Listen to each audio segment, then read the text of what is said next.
నాన్న, అమ్మ చూడు, నాకు అది ఇవ్వట్లేదు, ఎంతసేపు అడిగినా ఇవ్వట్లేదు.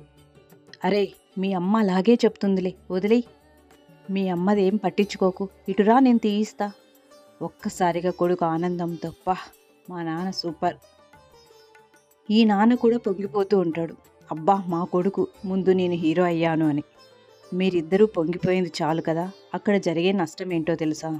ఎప్పుడైతే కొడుకు వచ్చి నాన్న, అమ్మ ఇలా వద్దు అన్నది అని చెప్పాక నువ్వు కనుక ఆ తల్లిని తక్కువ చేస్తూ, అరే అమ్మదేముంది, వదిలేయరా, అమ్మకి ఏమీ తెలియదు, వంటింట్లో ఉంటుంది అని చెప్పి మీరు ఆ తల్లి ఎప్పుడైతే తక్కువ చేస్తారో దానివల్ల ఎవరు నష్టపోతారో తెలుసా?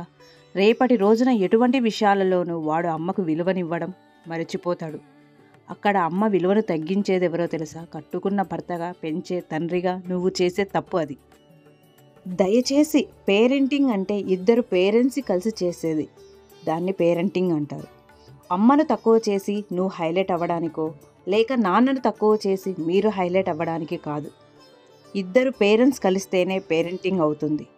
ఎప్పుడూ కూడా తల్లిని తక్కువ చేస్తూ మాట్లాడడం మాత్రం తండ్రి ఎప్పుడూ పిల్లల ముందు మాట్లాడకూడదు, అలాగే తల్లి కూడా.